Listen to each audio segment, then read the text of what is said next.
He was just a struggling single dad working 3 jobs to keep the lights on. She was a mysterious woman whose 3 young daughters meant everything to her. And when a freak storm turned their quiet lakeside community into a death trap, neither Marcus Wright nor Ivy Carter knew that the desperate rescue that followed would reveal she secretly owned half the city's most valuable properties, or that saving her life would completely transform his. Some stories don't begin with fairy tales. Some start with ordinary people doing extraordinary things when no one is watching. Before we jump back in, tell us where you're tuning in from, and if this story touches you, make sure you're subscribed, because tomorrow I've saved something extra special for you. The alarm clock screamed at 4:30 a.m., but Marcus Wright was already awake. He'd been staring at the water-stained ceiling of his cramped apartment for 20 minutes, calculating numbers that never seemed to add up right. Rent was due in 5 days. His 7-year-old daughter Lily needed new school supplies. The electric company had sent their final notice yesterday, printed in aggressive red letters that seemed to mock him from the kitchen counter. Marcus rolled out of bed, his back protesting from another night on the lumpy mattress he'd been meaning to replace. For 2 years. At 34, he felt like he was carrying the weight of 2 lifetimes. His reflection in the bathroom mirror showed a man who'd aged beyond his years, stubble he didn't have time to shave, dark circles that had become permanent fixtures, and hands that were already calloused from the day's work ahead. But his eyes still held something unbroken, something that refused to give up, no matter how many bills piled up or how many nights he fell asleep, wondering if he was failing as a father. The first job started at 5 a.m. Marcus drove his battered pickup truck through the empty streets of Millbrook Heights, a mid-sized city nestled between rolling hills and Mirror Lake. The town had character, tree-lined streets, historic downtown, the kind of place where people still waved to strangers. It was also expensive, which was why Marcus lived in the part of town where dreams came to struggle. His first stop was Sunrise Diner, where he worked the breakfast shift as a short-order cook. The pay wasn't much, but it came with free meals and the kind of steady routine that kept him grounded. He flipped eggs and grilled bacon while the sun painted the sky in soft pastels, thinking about Lily sleeping safely in her bed, her stuffed elephant tucked under her arm. By 11 a.m., he was across town at Henderson Construction, where he spent his afternoons doing manual labor, hauling materials, digging foundations, whatever needed strong hands and a willingness to sweat. The other guys ribbed him about his soft morning job, but Marcus didn't care. Pride was a luxury he couldn't afford. The third job was the hardest one to explain. 3 evenings a week, Marcus cleaned offices in the financial district downtown. He'd push a cart through marble lobbies and carpeted hallways, emptying trash, cans and vacuuming floors, while the city's elite had long since gone home to their suburban mansions. Sometimes he'd pause at the floor-to-ceiling windows and look out at the glittering lights of the city, wondering what it would feel like to belong to that world instead of just cleaning up after it. But tonight was different. Tonight, Marcus was taking Lily to the Autumn Festival at Willowbrook Park, one of the few free events in town that didn't make him feel like an outsider looking in. She'd been talking about it for weeks, especially the boat rides on Mirror Lake and the possibility of seeing the evening light show reflected in the water. "Daddy, can we get cotton candy?" Lily asked as they walked through the festival grounds, her small hand tucked securely in his. She wore her favorite dress, the blue one with tiny flowers that his ex-wife had bought before she decided that being a mother was too hard and moved 3 states away without a forwarding address. "We'll see, sweetheart," Marcus said, which was his standard response to requests that required money he didn't have. But when he saw her face light up at the sight of the spinning cotton candy machine, he knew he'd find a way. He always did. The festival was perfect autumn evening material, crisp air, the smell of caramel apples and wood smoke, families laughing together while children ran between the booths with painted faces and balloon animals.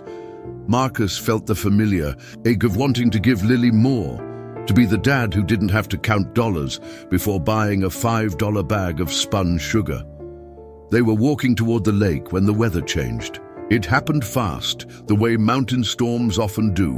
One moment the sky was clear and painted with sunset colors.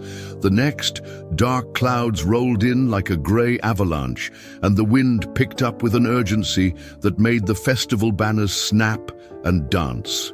"Folks, we're seeing some severe weather moving in," announced a voice over the crackling loudspeaker. "For your safety, we're asking everyone to move to the community center until this passes." But not everyone heard the announcement, and not everyone had time to react. Marcus was helping Lily put on her jacket when he heard it, screaming, coming from the direction of the lake. Not the playful screams of children on rides, but something else. Something desperate and terrified that cut through the wind like a blade. He looked toward Mirror Lake and saw something that made his blood freeze. A small boat, probably one of the rental rowboats from the dock, was being tossed by waves that had appeared from nowhere. The lake, usually calm as glass, had turned violent in minutes. And in that boat, he could see figures, a woman and what looked like 3 small children, fighting against water that was trying to claim them. The storm had turned Mirror Lake into something unrecognizable. Waves crashed against the usually peaceful shoreline, and the wind howled with a ferocity that sent festival equipment tumbling across the grass. Most people were running toward shelter, but Marcus was running toward the lake. "Daddy, where are you going?" Lily called after him, but her voice was swallowed by the wind. Marcus turned back for just a moment, his heart torn between his daughter's safety and the strangers who were about to drown. An elderly festival volunteer was already reaching for Lily's hand, guiding her toward the community center with other families. "Take care of her," Marcus shouted, and then he was sprinting toward the water, his construction boots splashing through puddles that were forming faster than the ground could absorb them. The boat was maybe 50 yards from shore, but it might as well have been 50 miles. The woman inside was trying to hold on to 3 children, triplets, he realized, all looking to be around 8 or 9 years old. The boat was taking on water, and every wave that hit them pushed them farther from safety. Marcus didn't think. Thinking was a luxury for people who had time to weigh options and calculate risks. He kicked off his boots and dove into Mirror Lake, the cold water hitting him like an electric shock that drove the air from his lungs. The storm had turned the lake into a washing machine. Every stroke was a battle against currents that seemed determined to drag him under. His work clothes became heavy anchors, but he kept swimming, kept fighting toward the boat that was disappearing and reappearing behind walls of churning water. When he finally reached them, the woman's eyes were wide with terror and determination. She was maybe in her early 30s, dark hair plastered against her face, wearing what looked like expensive clothes that were now waterlogged and torn. But what struck Marcus most was her fierce protectiveness, the way she held those 3. Little girls like she could will them to safety through sheer love alone. "The boat's sinking!" she shouted over the storm. I can't get them all to shore." Marcus grabbed onto the side of the boat, his lungs burning from the cold and exertion. The 3 girls looked at him with identical expressions of fear and hope. They were definitely triplets with the same dark eyes and delicate features as their mother. "I've got you," Marcus said, though he had no idea how he was going to keep that promise. "All of you, we're getting out of this." What happened next would be burned into his memory forever, not just the physical struggle of getting 4 people to safety through a storm that seemed intent on drowning them all, but the moment when he looked into that woman's eyes and saw something that would change everything, not just gratitude, but recognition, as if she knew, even in that moment of terror, that their lives were about to become intertwined in ways neither of them could imagine. The rescue that followed would make Marcus Wright a local hero. But the real story, the one about Ivy Carter, and the secret that would transform both their lives, was just beginning. Marcus Wright hadn't always been the kind of man who worked 3 jobs and counted quarters for his daughter's school lunch. There was a time when he'd worn suits to work, when his biggest worry was whether to take the promotion that would mean longer hours but better pay. That was before everything fell apart, before he learned that life could strip away everything you thought was permanent in the span of a single phone call. 3 years ago, Marcus had been a project manager at Millbrook Development Corporation, one of the city's most prestigious construction firms.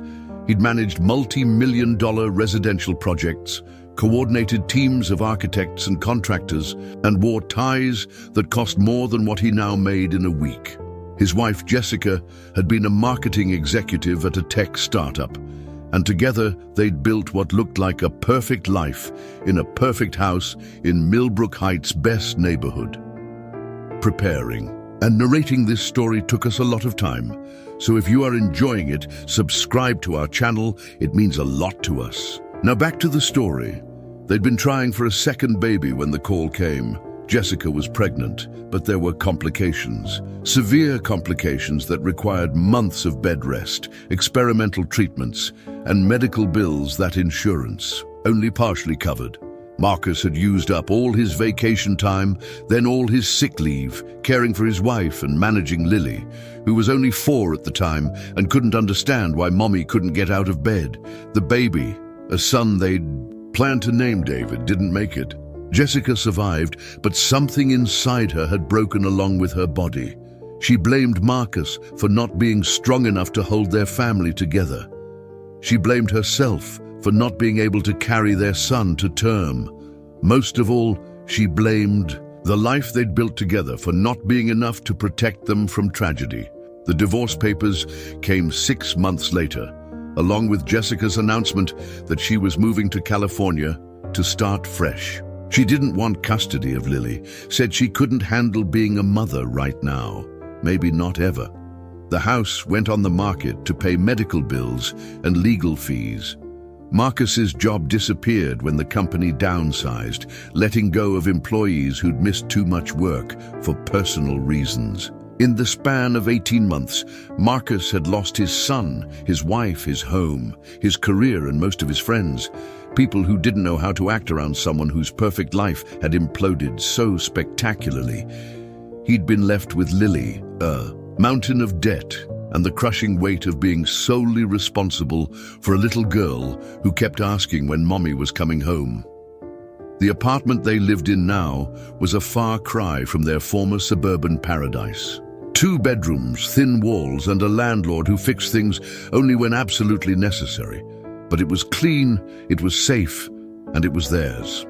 Marcus had painted Lily's room yellow, her favorite color, and bought her a twin bed with a canopy that made her feel like a princess. He'd sold his expensive watch, his golf clubs, and his collection of first edition books to pay for it. But seeing her smile in that little room made every sacrifice worth it. The 3 jobs weren't ideal, but they were honest work. Marcus had learned to take pride in the simple rhythm of each day.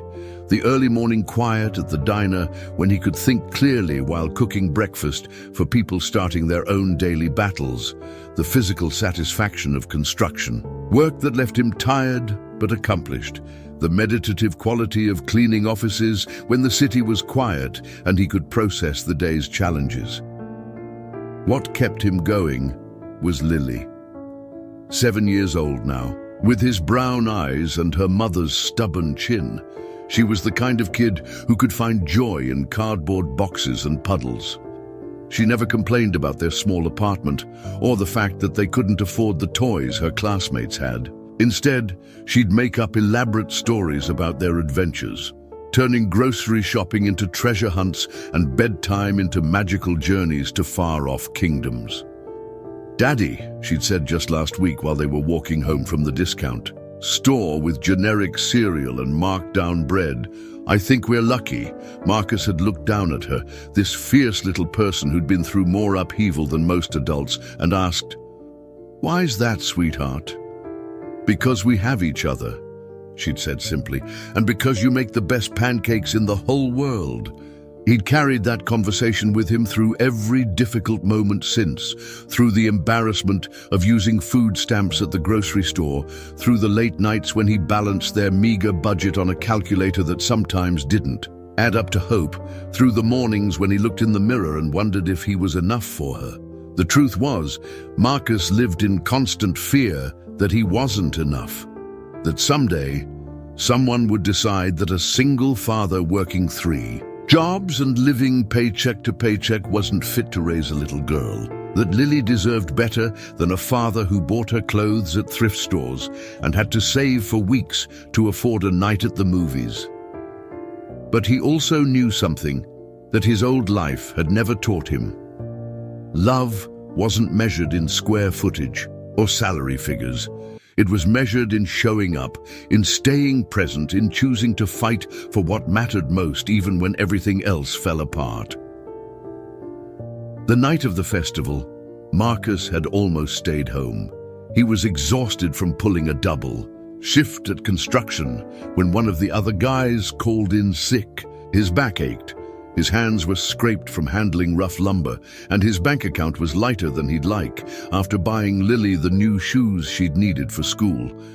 But he'd seen the way her face lit up when she talked about the festival, and he remembered being 7 years old himself, how magical autumn evenings could feel when you were small and the world was full of possibilities. So he'd scraped together enough money for festival parking and maybe a small treat, put on his cleanest shirt, and walked with his daughter through the golden evening light toward Willowbrook Park. He never could have imagined that decision would change everything. That the storm brewing over Mirror Lake would do more than just disrupt a small-town festival. It would reveal that sometimes the people who have the least to give are the ones who give the most.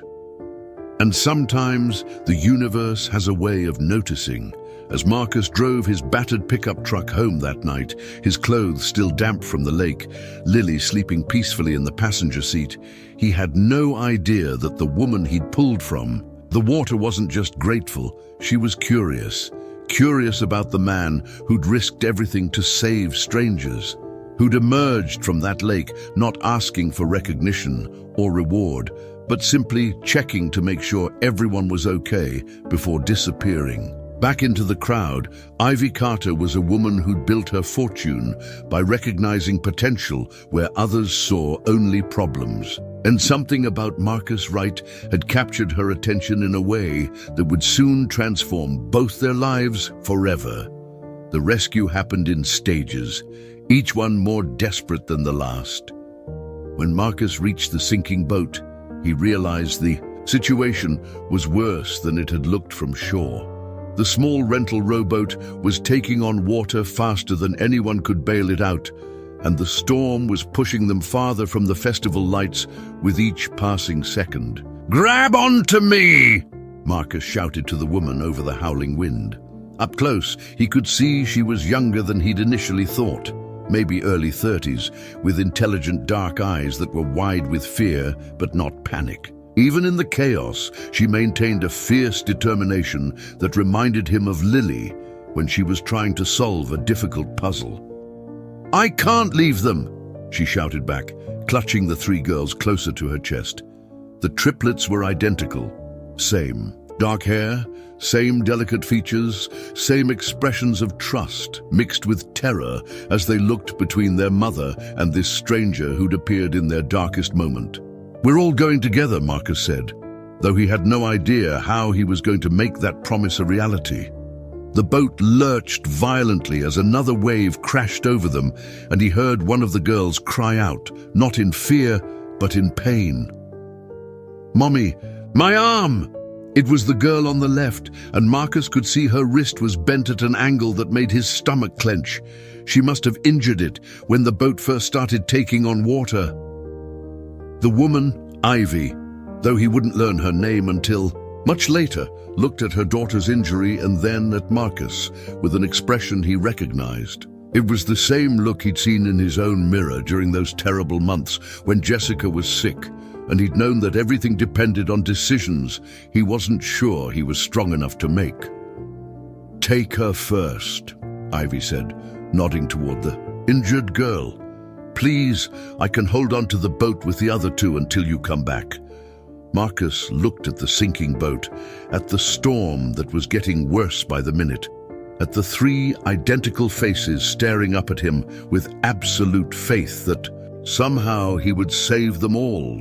The practical part of his mind, the part that had learned to calculate odds and manage risks, told him that making multiple trips in these conditions was suicide. But the part of him that was a father, that understood what it meant to love someone more than your own life, knew there was no other choice. "What's her name?" he asked, reaching for the injured girl. "Sophie!" Ivy called out as Marcus lifted the girl into his arms. She was lighter than Lily, all bones and frightened breathing, but she held on to him with the fierce grip of someone who understood that this stranger was her lifeline. "Sophie, I need you to hold on tight and don't let go, no matter what happens," Marcus said directly to her. "Can you do that for me?" She nodded, her dark eyes serious despite the pain he knew she must be feeling. "Are you going to save my sisters too?" "I promise," Marcus said, and meant it with every fiber of his being. The swim back to shore with Sophie was a nightmare of churning water and burning lungs. Marcus had to fight not just the storm, but his own exhaustion and the growing cold that was seeping into his bones. Sophie held on exactly as he'd asked, never loosening her grip even when waves crashed over their heads and salt water filled their mouths.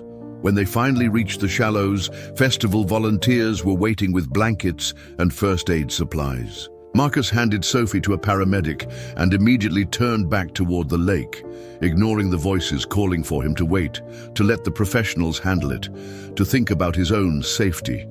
But when he looked out at the water, his heart nearly stopped. The boat was gone. For a terrible moment, Marcus thought he was too late. Then he saw them, three figures clinging to an overturned hull about 70 yards from shore, farther out than they'd been before. The storm had pushed them into deeper water, and without the boat's limited shelter, they were completely exposed to the elements. Marcus dove back into Mirror Lake without hesitation. This time, the swim was harder. His muscles were already exhausted. His clothes were waterlogged, and the cold was affecting his coordination. But he could see Ivy holding onto her two remaining daughters, and he knew that every second counted. When he reached them, Ivy was barely keeping her head above water. She'd positioned herself so that both girls could hold onto the overturned boat while she tread water beside them, taking the full brunt of the waves that crashed over the hull. "I've got them," Marcus gasped as he reached the group. One of the remaining girls, he'd learn later that her name was Grace, immediately reached for him with the same trust her sister had shown. "I can swim," Ivy said through chattering teeth. "Take Grace. I'll swim beside you with Emma." Marcus wanted to argue, wanted to insist that he could somehow manage all three of them at once, but he could see the exhaustion in Ivy's eyes and knew they were all running out of time. The storm was getting worse, and hypothermia was becoming a real threat. The swim back was the longest of Marcus's life. Grace held on to him with quiet courage while he fought against currents that seemed determined to drag them all under. Beside him, Ivy swam with Emma, the two of them struggling against water that was rough enough to challenge an experienced swimmer, let alone a woman who was already exhausted from keeping her daughters alive. Halfway to shore, Marcus heard Emma cry out. A wave had separated her from her mother, and she was flailing in the water, too panicked to remember how to swim. Without thinking, Marcus reached for her while still holding Grace, and for a terrifying moment, all three of them went under. They surfaced together, gasping and coughing, and Marcus realized he couldn't manage both girls and stay afloat. was going to have to make an impossible choice, or they were all going to drown. That's when he felt a hand on his shoulder. Ivy had somehow found the strength to swim to them, and without a word, she took Emma while Marcus focused on Grace. Together, they made the final push towards shore, their movements synchronized by desperation and determination.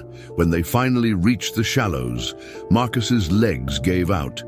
He collapsed in knee-deep water, still holding Grace, while festival volunteers rushed to help them all onto dry land. He was dimly aware of blankets being wrapped around him, of paramedics checking his vital signs, of someone asking his name and if he was hurt. But all he could focus on was the sight of Ivy Carter sitting on the muddy shore, holding all three of her daughters against her chest while they cried and shivered and clung to her like she was the only solid thing in a world that had tried to wash them away. That's when it hit him, the magnitude of what had just happened. 4 people who had been minutes away from drowning were alive. 3 little girls would go home to their beds tonight instead of becoming a tragedy that haunted a small town forever.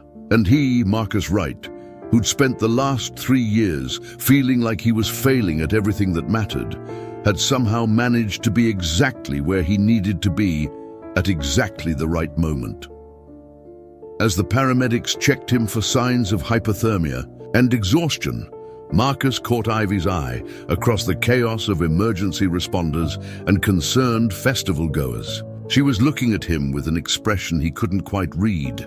Gratitude, certainly, but something else too.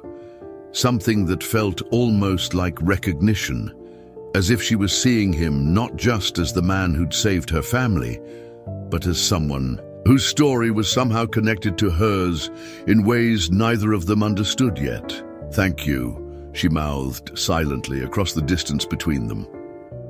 Marcus nodded, too exhausted for words. But as they were both loaded into separate ambulances for precautionary medical checks, he found himself wondering about the woman with the fierce eyes and the 3 daughters who trusted completely in her ability to keep them safe.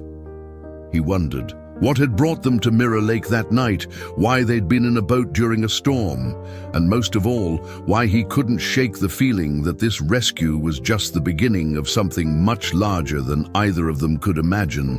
Neither Marcus nor Ivy knew it yet, but their lives had just become intertwined in ways that would challenge everything they thought they knew about fate, fortune, and the strange mathematics of kindness. The storm had brought them together, but the real transformation was still to come. The local news coverage lasted exactly 48 hours. "Local hero saves family from lake storm," read the headline in the Millbrook Heights Gazette, accompanied by a grainy photo of Marcus being helped onto shore by paramedics. The article was brief, 3 paragraphs that reduced the most terrifying and extraordinary night of his life to a simple human interest story about a good Samaritan who'd risked his life to save strangers. Marcus hated every word of it, not because the coverage was inaccurate, but because it made him feel like a fraud. The article painted him as some kind of everyday hero, a man who'd calmly assessed a dangerous situation and made a calculated decision to help. But that wasn't how it had felt in the moment. It had felt like panic, like desperation, like the raw animal instinct of someone who couldn't bear to watch others suffer when he had the power to do something about it. The reporter had tried to interview him at the hospital, but Marcus had declined. He'd given a brief statement to the police, name, address, description of events, and then asked to be left alone. The last thing he wanted was attention, especially the kind that made people look at him like he was some kind of saint instead of just a man who'd done what needed to be done.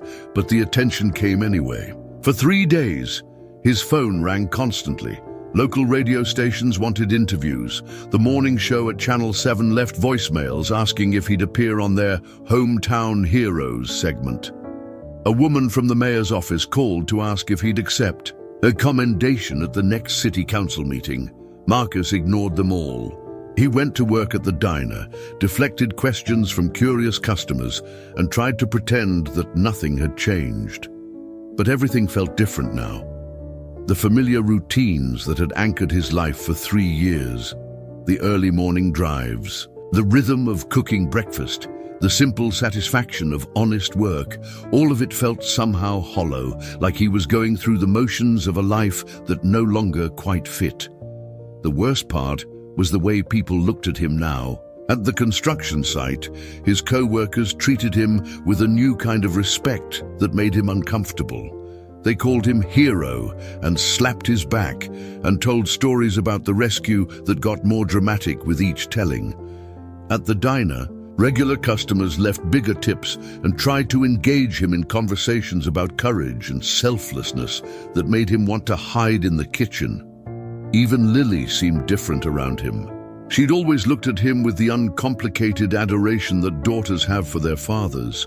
But now there was something else in her eyes, a kind of awe that made him feel like he was disappointing her just by being himself.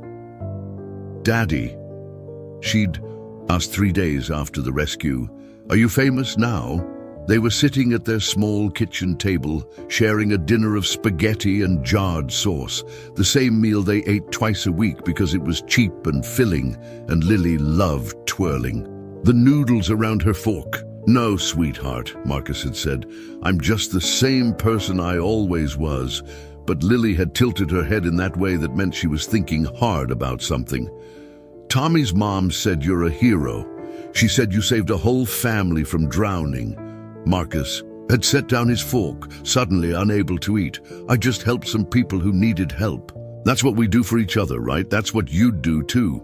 "But not everyone would jump in a scary lake," Lily had said matter-of-factly. "Tommy's mom said most people would just call 911 and wait." That conversation had haunted Marcus for days. Not because he disagreed with what people were saying about the rescue, but because he couldn't shake the feeling that everyone was missing the point. The story wasn't about him being brave or heroic. The story was about 4 people who'd almost died, and the strange series of coincidences that had put him in the right place at the right time to prevent that tragedy. But as the days passed and the attention faded, Marcus found himself thinking more and more about the woman he'd pulled from the water. Ivy Carter. He'd learned her name from the brief mention in the newspaper article. The piece had said she was a local businesswoman who'd been taking her daughters on a boat ride when the storm hit. It mentioned that all 4 had been treated for hypothermia and released from the hospital the same night. That was it. No follow-up interview, no quotes from her about the rescue, no additional information about who she was or why she'd been on the lake that evening. It was as if she'd deliberately avoided the media attention that Marcus had been trying so hard to escape. He found himself wondering about her during the quiet moments at work. What kind of business did she run? Was she married? Where did she live? How were her daughters recovering from their ordeal? He had questions he couldn't answer and no reasonable way to find out the answers. The strangest part was how the rescue had affected his relationship with water itself.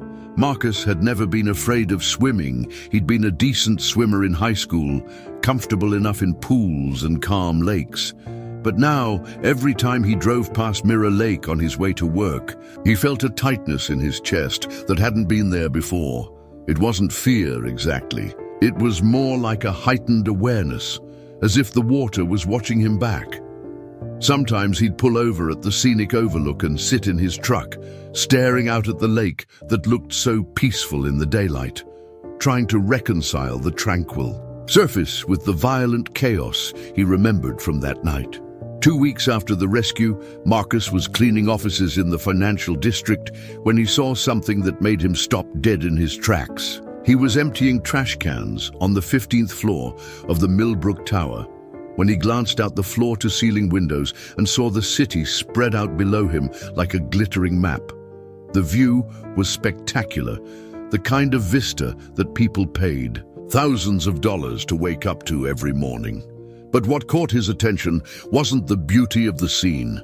It was the realization of how much of what he was looking at belonged to someone else. The gleaming office buildings, the luxury condominiums, the shopping centers and restaurants, all of it owned by people who lived in a completely different world from his own. Standing there with a trash bag in his hand, wearing the uniform of invisible labor, Marcus felt the weight of his own circumstances in a way that was both familiar and newly acute.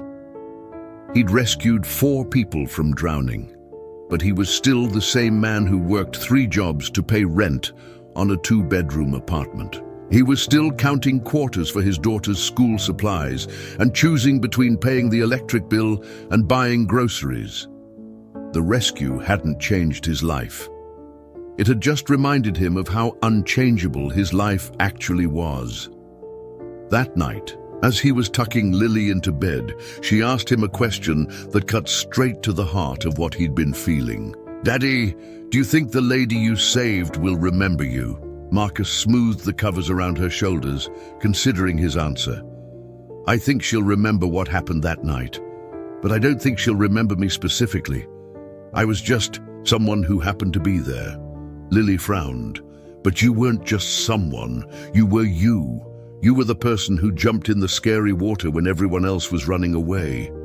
Marcus kissed her forehead, breathing in the scent of the strawberry shampoo he bought in bulk at the discount store.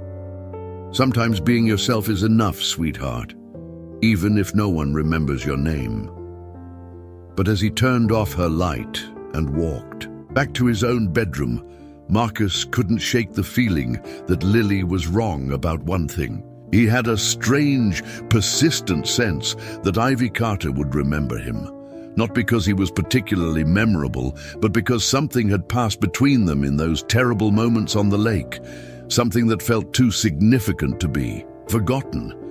What he didn't know was that Ivy Carter was having her own sleepless nights, her own questions about the man who'd appeared out of nowhere to save her family. And unlike Marcus, she had the resources to find answers to those questions. The doubt and isolation he was feeling was about to be interrupted in ways he couldn't possibly imagine. The transformation was coming, but first, Marcus had to finish learning how to live with the weight of his own heroism. 3 weeks after the rescue, Marcus was working his usual shift at Henderson Construction when his supervisor, a gruff man named Dale, who'd been building houses since before Marcus was born, approached him with an expression that was equal parts confused and impressed. "Right," Dale called out over the noise of power tools and machinery. "Someone's here to see you." Marcus looked up from the foundation he'd been helping to pour, his hands covered in concrete dust and his shirt soaked with sweat. It was barely past noon on a Tuesday, which meant he still had 4 hours left on this shift before he'd need to clean up and head to his evening job at the office building. "Who is it?" Marcus asked, wiping his hands on his work pants. Dale shrugged. "Some woman in a fancy car says it's about the lake thing." He gestured toward the construction site's entrance, where Marcus could see a sleek, black Mercedes parked next to the chain-link fence that separated the work zone from the street. Marcus felt his stomach tighten. He'd managed to avoid most of the media attention following the rescue, but every few days someone would track him down, a local blogger wanting to write a follow-up story, a photographer hoping to get a picture of the lake hero at work, or occasionally someone from a neighboring town who'd heard about the incident and wanted to shake his hand. He walked toward the entrance, already preparing his polite but firm decline of whatever interview or photo opportunity was being offered. But as he got closer to the Mercedes, he realized that the woman standing beside it wasn't holding a camera or a notepad. She was holding a manila envelope, and her posture suggested she was nervous about something. It took him a moment to recognize her, without the storm, without the terror in her eyes, without her hair plastered against her face by lake water. Ivy Carter looked completely different. She was wearing a tailored navy suit that probably cost more than Marcus made in a month, and her dark hair was pulled back in a sleek bun that spoke of professional stylists and morning routines he couldn't imagine. But her eyes were the same, intelligent, intense, and now focused on him, with an expression that made him feel like she was seeing straight through to something he wasn't sure he wanted her to find.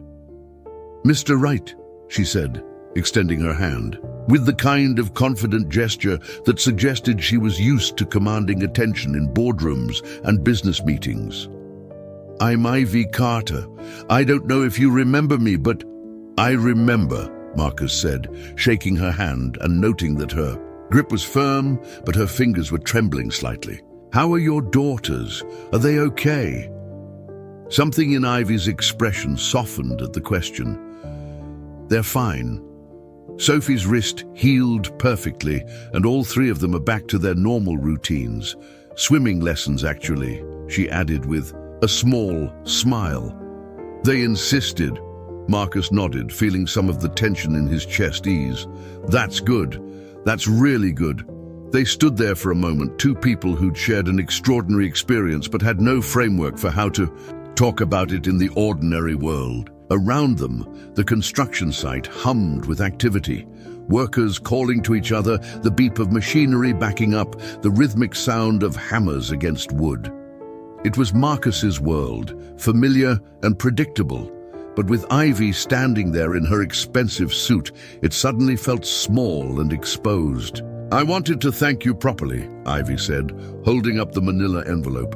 "What you did that night, I can't imagine what would have happened if you hadn't been there." "Anyone would have done the same thing," Marcus said automatically. The response he'd been giving for 3 weeks whenever someone brought up the rescue.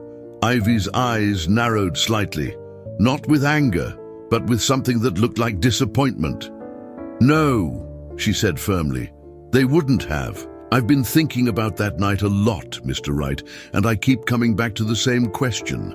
What kind of person sees strangers in danger and doesn't hesitate to risk everything to help them?" Marcus shifted uncomfortably, aware that some of his co-workers had stopped what they were doing and were watching the conversation with obvious curiosity. Dale was pretending to check inventory on a clipboard, but Marcus could tell he was listening to every word. "I just did what needed to be done," Marcus said. "I'm glad your family is okay, but you don't need to thank me. Really. Actually, I do," Ivy said, and there was something in her voice that made Marcus look at her more carefully. "Because I've learned some things about you in the past few weeks, Mr. Wright. Things that make what you did even more remarkable than I initially thought." Marcus felt a chill that had nothing to do with the autumn air. "What do you mean?" Instead of answering directly, Ivy opened the manila envelope and pulled out a single sheet of paper. Marcus could see it was some kind of official document, but he couldn't make out the details from where he was standing. "I know you work 3 jobs," Ivy said quietly. "I know you're raising your daughter alone. I know you lost your house and your career a few years ago because of medical bills and family circumstances that were completely beyond your control." She paused, watching his expression carefully. "And I know that despite all of that, when you saw my family in danger, you didn't think about your own safety or your own responsibilities. You didn't think about the fact that you have a 7-year-old daughter who depends on you completely. You just acted." Marcus felt the blood drain from his face. Who told you?" "It doesn't matter how I found out," Ivy said gently. "What matters is that I understand now what kind of person you are. And I understand what I almost lost that night wasn't just my life and my daughter's lives. I almost lost the chance to know someone who defines the word integrity in a way that most people only talk about but never actually live." She held out the document, and Marcus saw that it was a cashier's check. His eyes moved to the amount line, and he had to read it 3 times before his brain could process what he was seeing. $50,000. "I can't take this," Marcus said immediately, his voice coming out rougher than he'd intended. This is too much. It's a small token of gratitude from someone who has more money than she knows what to do with, given to someone who has more character than most people accumulate in a lifetime. Ivy interrupted. Please don't insult me by refusing it. Marcus stared at the check, his mind racing. $50,000 would change everything. It would pay off his debts, give him breathing room to maybe cut back to 2 jobs instead of 3, allow him to buy Lily the things she needed without calculating every dollar.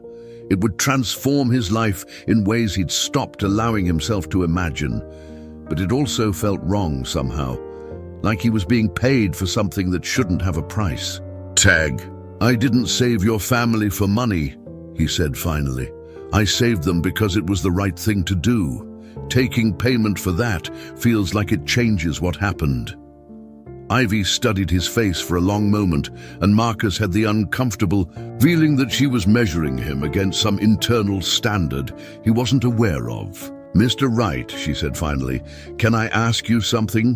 When you jumped into that lake, were you thinking about being noble? Were you thinking about setting an example or proving your character or making yourself feel good about the kind of person you are? Marcus frowned, trying to remember those chaotic moments. No, I was thinking about your daughters. I was thinking that they were going to die if someone didn't help them.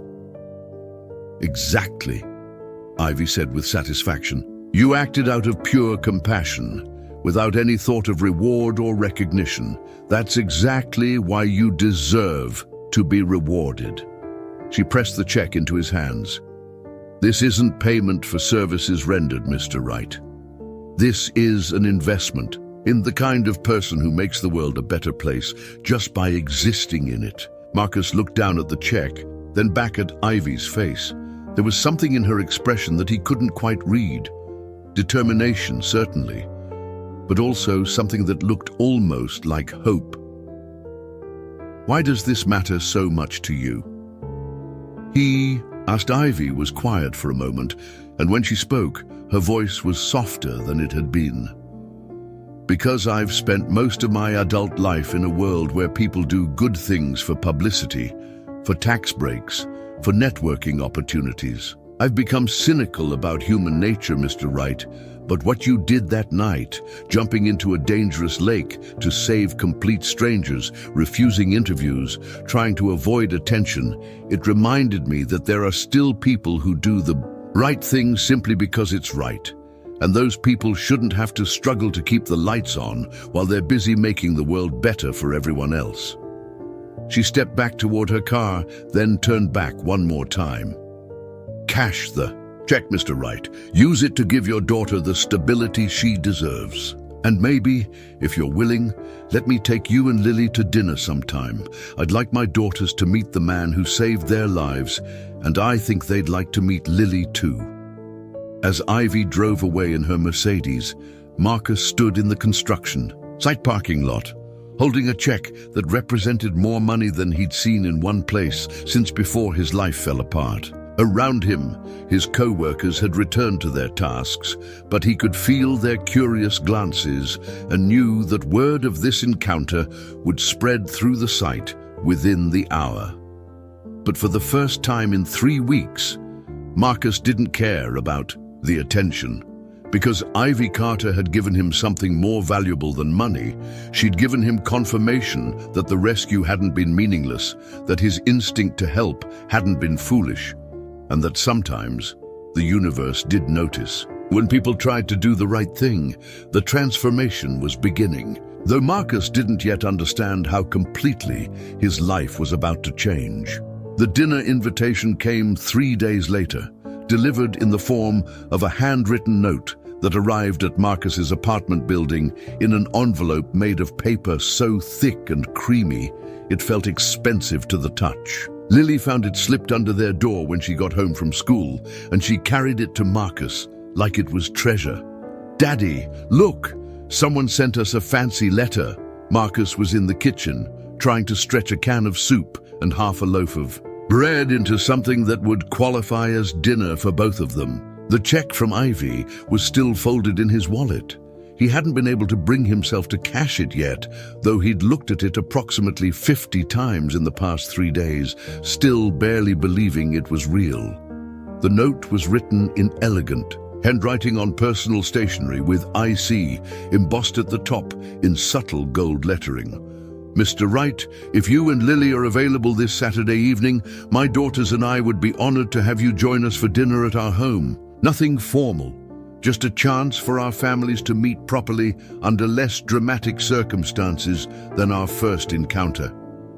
Please don't feel obligated to accept. I know you value your privacy, and I don't want to impose on your time with Lily. But if you're willing, I think it would mean a great deal to Sophie, Grace, and Emma to thank you in person for what you did. The girls have been asking about you and wondering if you have children of your own. I told them you have a daughter about their age, and they're very excited about the possibility of meeting her. If Saturday works for you, we'll expect you at 6 p.m. My address is enclosed. With gratitude, Ivy Carter. Below the note was a small piece of paper with an address in Millbrook Heights that made Marcus do a double take. He knew the neighborhood. It was the most exclusive area in the city, where houses started at $1 million and went up from there. He'd driven through those streets occasionally during his days at Millbrook Development, usually to oversee high-end construction projects for clients he'd never actually met. "What does it say, Daddy?" Lily asked, bouncing on her toes with curiosity. Marcus read the note again, trying to process the implications.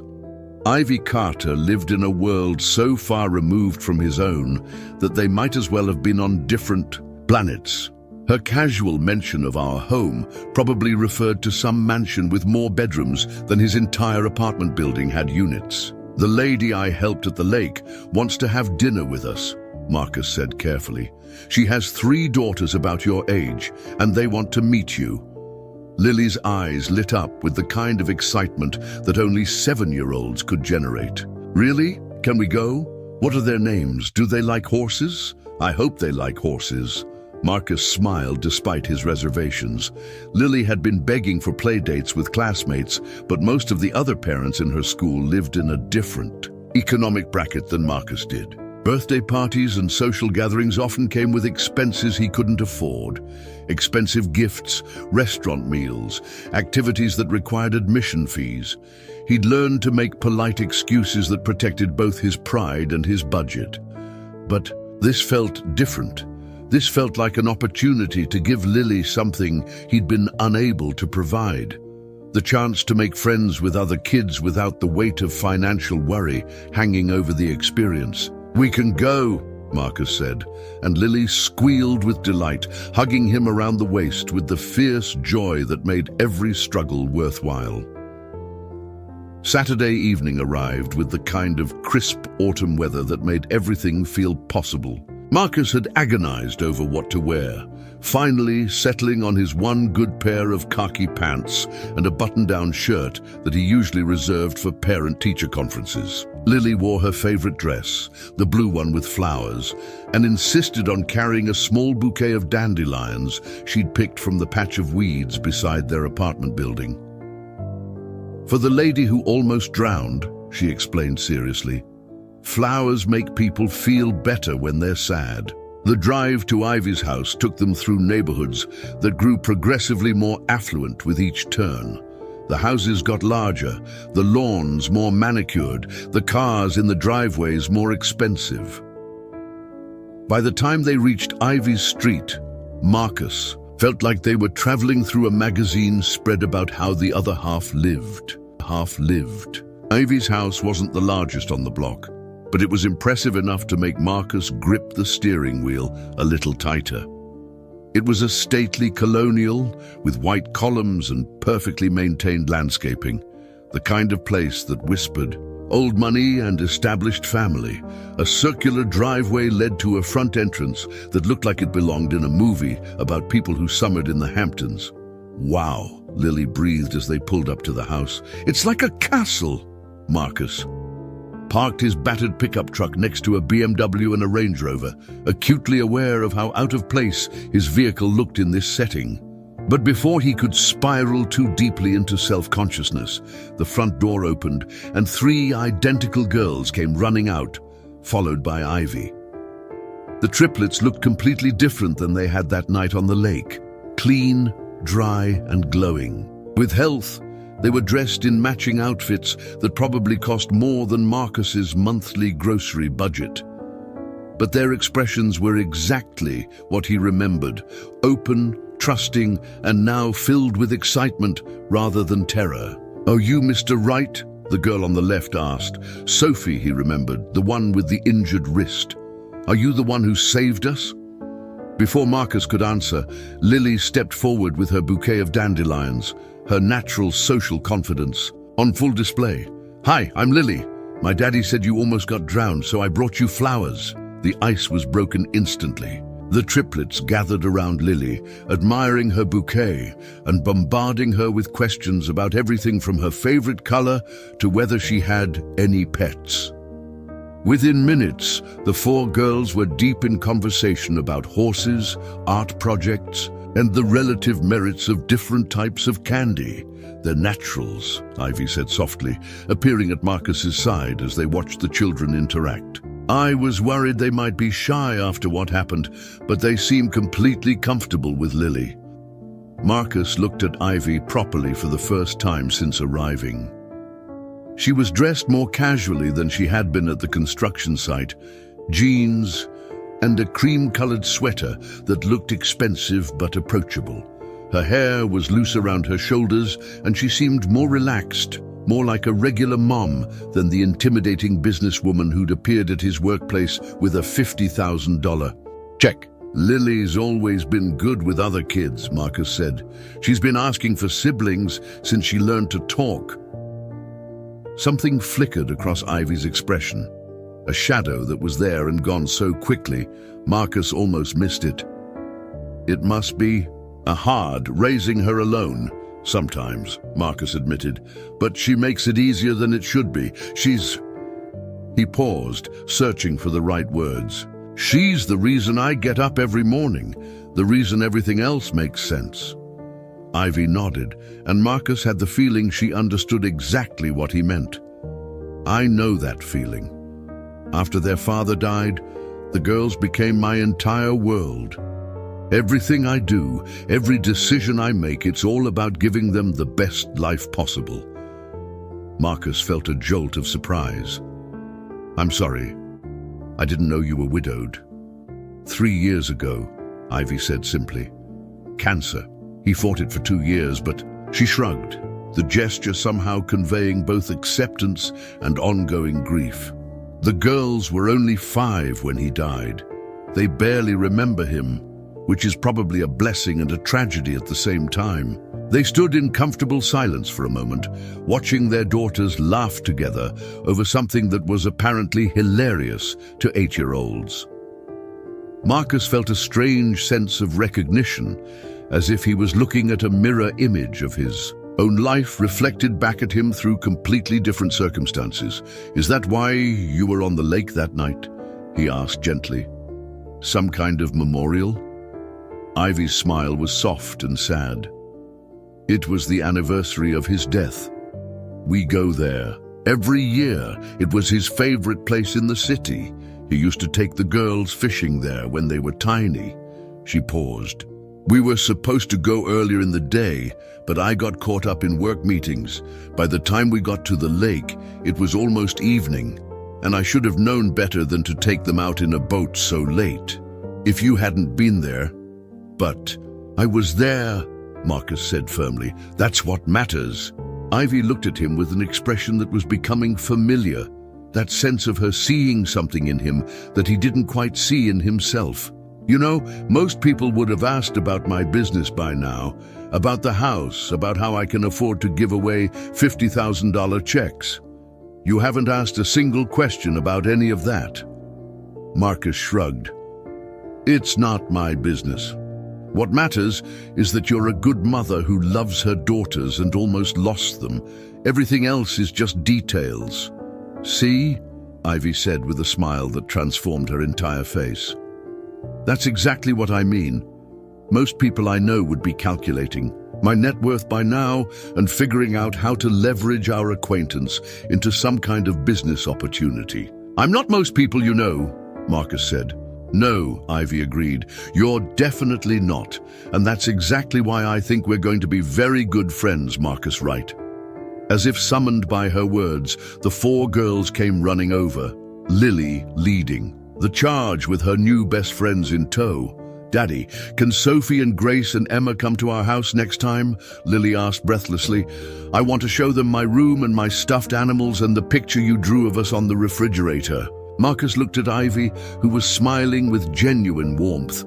I think that sounds like a wonderful idea, she said.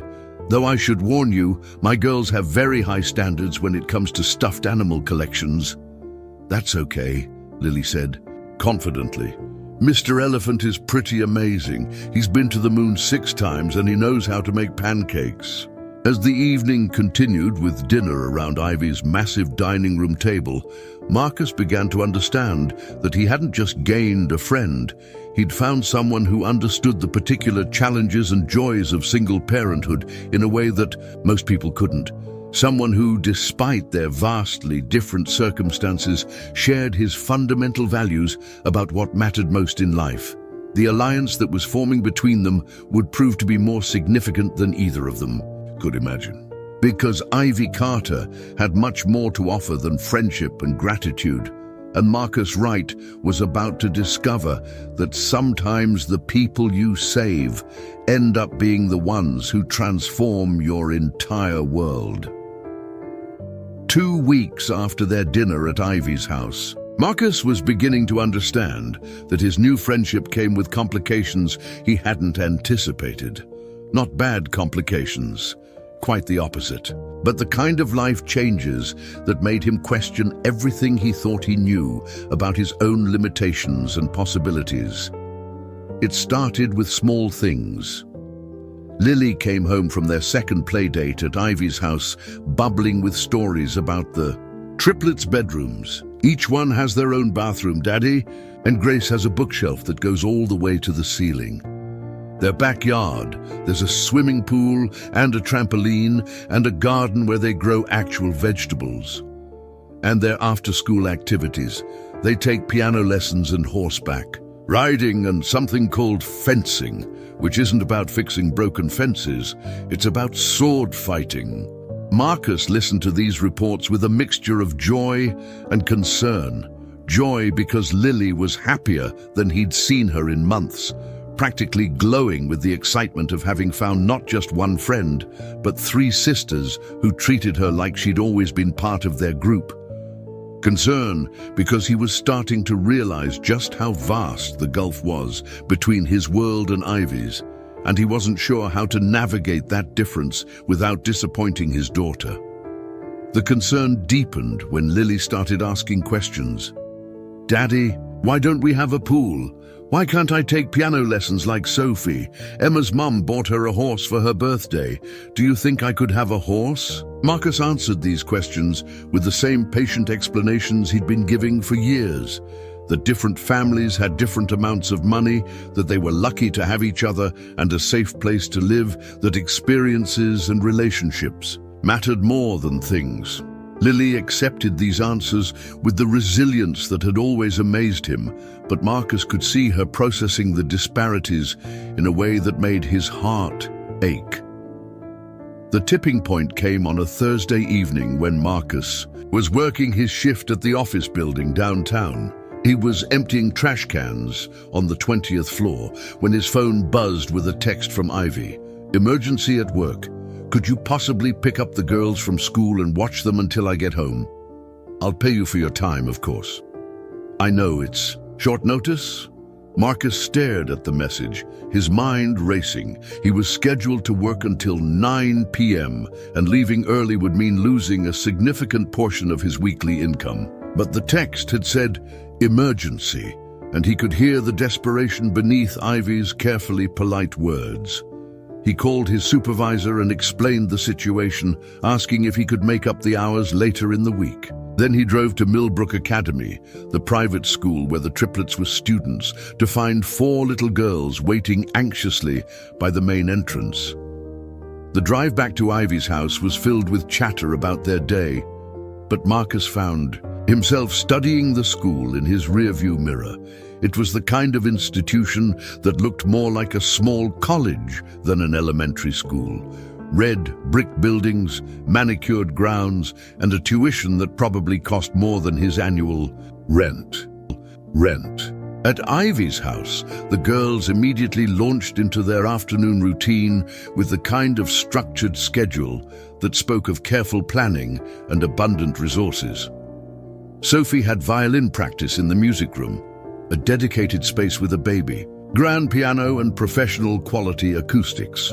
Grace had art supplies waiting for her in what Ivy called the craft room, but which looked to Marcus like a fully equipped art studio. Emma disappeared into the library, an actual library with floor-to-ceiling bookshelves and a rolling ladder, to work on a book report. And Lily followed each of her new friends from activity to activity, her eyes wide with wonder at the casual abundance that surrounded her.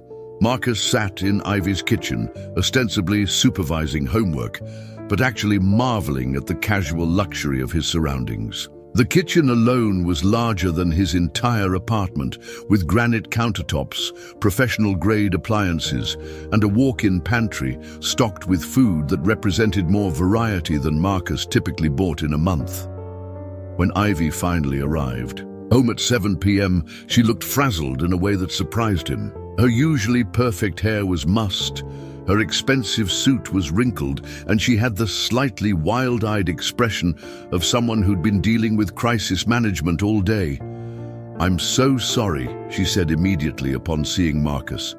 "The emergency lasted much longer than I expected. There was a problem with one of our major developments, a structural issue that could have shut down the entire project. I had to coordinate with engineers, contractors, lawyers." She trailed off, seeming to realize she was rambling. "How were the girls?" "Perfect," Marcus said honestly. "They did their homework, had snacks, and Lily had the time of her life getting a tour of your house." Again, Ivy smiled, but Marcus could see the exhaustion behind it. "Let me write you a check for watching them. What's your usual rate for childcare?" "I don't have a usual rate," Marcus said. "I was happy to help. That's what friends do." "Marcus," Ivy said with a firmness that suggested this wasn't negotiable, "you left work early to help me out of a jam. You lost income because of my emergency. Please let me compensate you for that." Before Marcus could argue further, Ivy had pulled out her checkbook and was writing with the kind of efficient movements that suggested she was used to solving problems with money. When she handed him the check, Marcus saw that she'd written it for $500. "This is too much," he said automatically. "Way too much. I was here for 3 hours." "It's not payment for childcare," Ivy said. "It's payment for peace of mind. Do you know what it means to a single mother to know that there's someone she can call in an emergency? Someone she trusts completely with the most important people in her life?"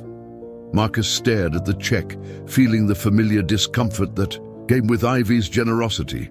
"I can't keep taking money from you. It doesn't feel right." Ivy sat down across from him at her kitchen island, and when she spoke, her voice was quieter, more personal than he'd heard it before. "Marcus, can I tell you something? Something I haven't told anyone else?" He nodded, tucking the check into his shirt pocket without looking at it again. "When David, my husband, was dying, I made him a promise. I promised him that I would use every resource at my disposal to make sure our daughters grew up surrounded by good people, people with integrity, kindness, and strength of character." She paused, seeming to gather her thoughts. "David came from money, but he never forgot what it was like to struggle. His family lost everything when he was young, and he spent his teenage years working multiple jobs to help support his parents and younger siblings. He never wanted the girls to grow up entitled or isolated from the real world."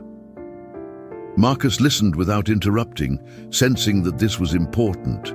"The truth is," Ivy continued, "most of the people in my social circle are, well, they're nice enough, but they're not the kind of people David would have wanted the girls to learn from. They're not the kind of people who would jump into a dangerous lake to save strangers. They're not the kind of people who work 3 jobs to support their families and still find time to be patient, loving fathers." She leaned forward slightly, her eyes intent on his face. "You think I'm being generous with money, but from my perspective, you're being generous with something much more valuable. You're sharing your character with my daughters. You're showing them what it looks like when someone lives with integrity, when someone makes sacrifices for the people they love, when someone chooses to do the right thing, even when it's difficult." Marcus felt something shift in his chest, not the discomfort he'd been feeling about Ivy's financial gifts, but a recognition of something deeper. "The girls talk about you constantly," Ivy went on. "Not just about the rescue, but about the way you interact with Lily. The way you listen when she talks, the way you make pancakes on Saturday mornings, the way you taught her to tie her shoes by practicing with them for hours until she got it right. Sophie, Grace, and Emma have never seen that kind of patient, present fatherhood. Their own father was wonderful, but he was sick for so long that they remember him more as someone who needed taking care of than someone who took care of them." Marcus thought about the triplets, their obvious love for their mother, their confidence and kindness, their easy acceptance of Lily despite the differences in their circumstances. "They seem like they're doing pretty well to me," he said. "They are," Ivy agreed, "but they're missing something that I can't give them no matter how much money I have. They're missing the example of what good men look like, what good fathers look like." She reached across the kitchen island and placed her hand over his. "Marcus, I need you to understand something. When I give you these checks, when I insist on paying you for your time, it's not charity, it's not pity. It's an investment in the most important project of my life, raising 3 daughters who understand that character matters more than wealth, that kindness is more valuable than success, and that the best people in the world are often the ones who have the least to give, but give it anyway." Marcus looked down at their joined hands, processing what she'd just told him. When he looked back up, he saw something in Ivy's expression that made him realize this conversation was about more than just childcare arrangements and financial compensation. "What exactly are you asking me?" he said quietly. Ivy took a deep breath. "I'm asking if you'd be willing to let me help level the playing field a little bit, not just with these small checks, but with something bigger, something that would give you the kind of security that would let you be the father you want to be, without having to work yourself to exhaustion just to keep the lights on." She paused, and Marcus could see her weighing her words carefully. "I'm asking if you'd let me offer you a job, Marcus. A real job, with a real salary, doing something that would use your skills and experience instead of just your physical labor." The kitchen fell silent except for the sound of the girls laughing. Somewhere in the house, Marcus felt like the ground had shifted beneath him, like everything he thought he understood about his life and his limitations had suddenly been called into question. "What kind of job?" he asked, though he wasn't sure he was ready for the answer. Ivy smiled, and for the first time since he'd known her, Marcus saw something that looked almost like nervousness in her expression. "That," she said, "is where things get really interesting. The job offer came with an address and a meeting time, but no other details." Ivy had been deliberately vague, saying only that she wanted to show Marcus something that would explain her new proposal better than words could. She'd asked him to meet her at 10 a.m. on Saturday morning at 1247 Commerce Street, dressed business casual and prepared to spend a few hours learning about what she did for a living. Marcus had spent the week oscillating between excitement and anxiety. He'd looked up the address and discovered it was in the heart of Millbrook Heights financial district, in a gleaming office tower that housed some of the city's most prestigious businesses.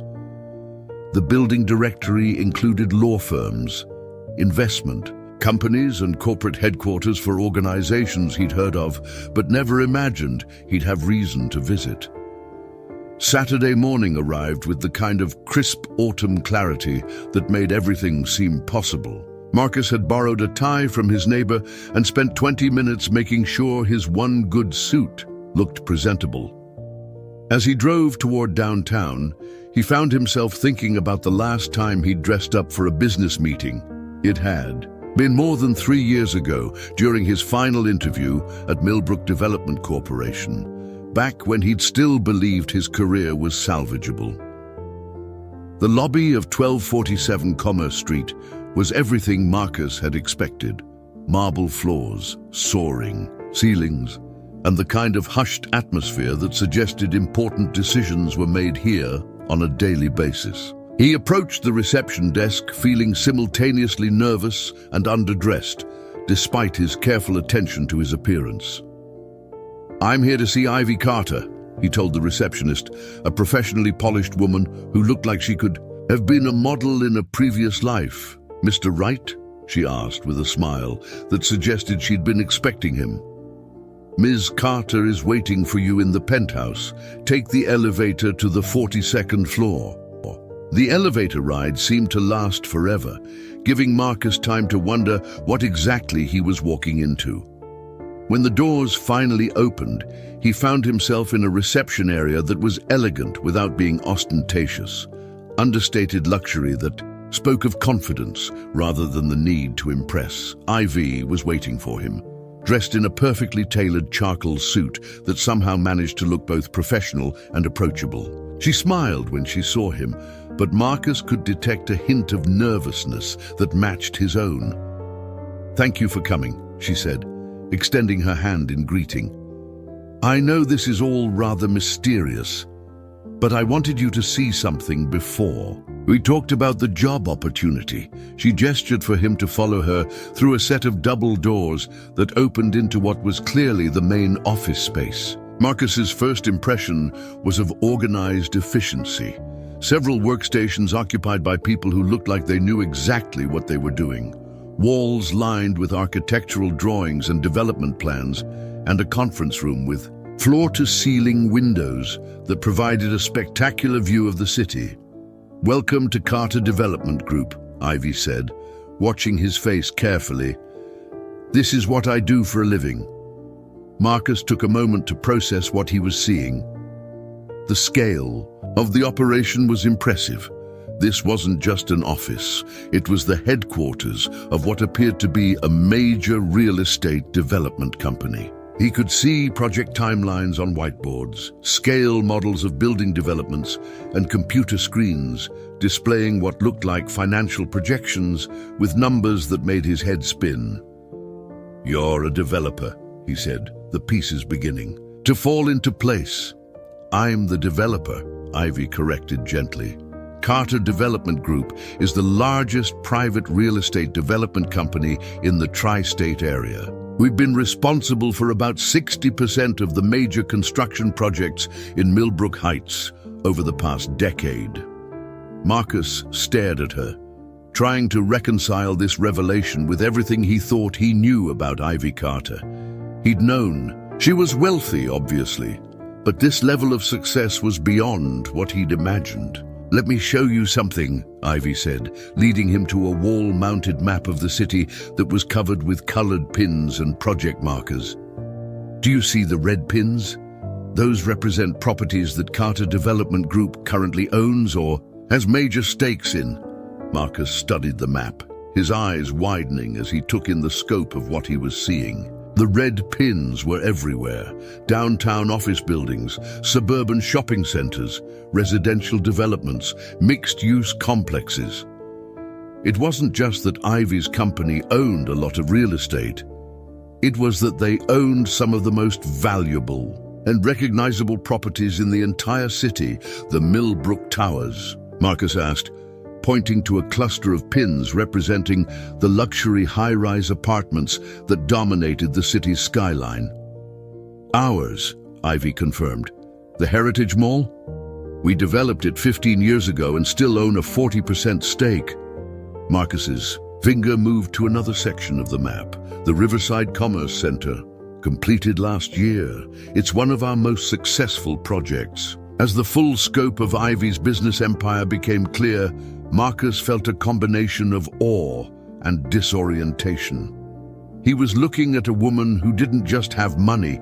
She had built an empire that had literally shaped the city where he'd lived his entire adult life. "I don't understand," he said finally. "Why are you showing me this?" Ivy walked to the conference room and gestured for him to follow. They sat across from each other at a polished table that probably cost more than Marcus's annual salary, and she opened a leather portfolio that contained what appeared to be detailed project plans. "Because I want to offer you a job that would actually use your background and experience," she said. "I've done some research on your work history, Marcus. Before your personal circumstances changed, you were a project manager at Millbrook Development Corporation. You coordinated multi-million-dollar construction projects. You managed teams of contractors and subcontractors. You had a reputation for bringing projects in on time and under budget." Marcus nodded slowly. It felt strange to be reminded of his previous professional life, which seemed like it belonged to a different person entirely. "I need someone with your skills," Ivy continued.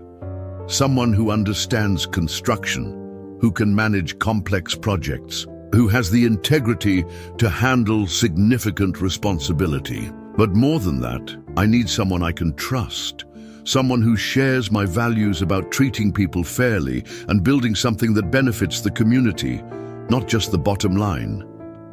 She opened the portfolio and slid a document across the table. To him, Marcus saw that it was a job description, complete with salary information that made him blink in surprise. "Senior Project Manager," he read aloud. "Oversight of residential and commercial development projects, coordination with architects, contractors, and municipal authorities. Salary range." He paused, reading the numbers again to make sure he hadn't misunderstood. "This is more than I made at my last job, significantly more. The role comes with benefits too," Ivy said. "Health insurance, retirement contributions, and a company car. Plus, you'd be working on projects that actually matter, affordable. Housing developments, community centers, green building initiatives. We're not just building for profit, Marcus. We're building for the future." Marcus stared at the job description, his mind racing. This wasn't just an opportunity to get back into project management. It was a chance to work at a level of responsibility and compensation that exceeded what he'd achieved before his life fell apart. "Why me?" he asked. "I mean, I appreciate the offer, but you could hire anyone. Someone with more recent experience, someone who hasn't been out of the field for 3 years." Ivy leaned forward, her expression serious. "Because character matters more than resume gaps. Because the way you handled that crisis at the lake, calm under pressure, decisive action, putting others' needs before your own safety, those are exactly the qualities I need in someone who's going to be making decisions that affect thousands of people's lives." She paused, seeming to choose her words carefully. "And because I have a specific project in mind that I think would be perfect for you, something that would allow you to make a real difference in the community while proving to yourself that you're capable of much more than you've been allowing yourself to believe." Marcus looked up from the job description to meet her eyes. "What kind of project?" Ivy smiled, and for the first time since he'd entered the building, she looked completely relaxed. "Affordable housing development on the south side of town. 36 units designed for working families, single parents, seniors on fixed incomes, people who've been priced out of the housing market but still need safe, decent places to live. The kind of project that actually changes lives instead of just generating profit."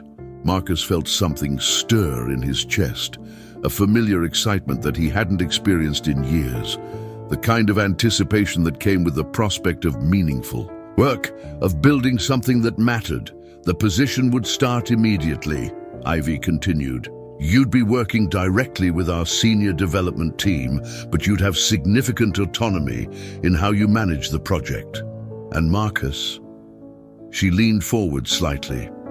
The housing development would be built on land that the company owns outright. Land that we've been holding for the right project, with the right person to manage it. Marcus realized that his hands were trembling slightly as he held the job description. This wasn't just a job offer. It was a complete transformation of his life's trajectory, a chance to regain his professional identity, to provide stability for Lily, to do work that mattered. There's one more thing, Ivy said, and something, in her tone, made Marcus look up sharply. Something I haven't told you yet about the scope of what Carter Development Group does, and why this job offer is about more than just giving you a career opportunity. She stood up and walked back to the city map, gesturing for him to join her. Marcus, when I said we own a significant portion of the real estate in this city, I wasn't exaggerating. Carter Development Group doesn't just develop properties, we own them. We're the landlords for thousands of residential units, the lessors for hundreds of commercial spaces. We have more influence over the housing market in this city than any other single entity. Marcus stared at the map, the full implications of what she was saying beginning to dawn on him. What I'm offering you isn't just a job, Ivy said quietly. It's a chance to help shape the future of this city, to make decisions that will affect how people live, where they can afford to live, what kind of community we're building for the next generation. She turned to face him directly, her expression intense. And Marcus, the man who jumped into a lake to save complete strangers, I think you're exactly the kind of person who should have that kind of influence. The room fell silent as Marcus processed what he'd just learned. He wasn't just being offered a job, he was being invited to join an organization that had the power to transform lives on a massive scale. And the woman who was offering him this opportunity owned more of his city than he'd ever imagined possible. The transformation he'd been hoping for was finally within reach. But as he looked at Ivy's expectant face, Marcus realized that accepting her offer would change not just his life, but potentially the lives of thousands of other people as well. The weight of that responsibility was both terrifying and exhilarating. Marcus stared at the city map for a long moment, his mind struggling to process the magnitude of what Ivy had just revealed. The red pins seemed to multiply before his eyes as he began to truly understand what he was looking at. This wasn't just a successful business, it was an empire that touched virtually every aspect of life in Millbrook Heights. I need to sit down, he said quietly, and Ivy immediately guided him back to the conference room chair. I know it's a lot to take in, she said gently. When people hear real estate developer, they usually think of someone who builds a few houses or maybe a small shopping center. They don't realize that modern development companies can literally shape entire cities. Marcus looked up at her, a dozen questions racing through his mind. How long have you been building this? My husband and I started the company 12 years ago, Ivy said, settling into the chair across from him. David had inherited some property from his family, and we used that as seed capital to get started. But the real growth happened after he died. She was quiet for a moment, her fingers absently tracing patterns on the polished conference table.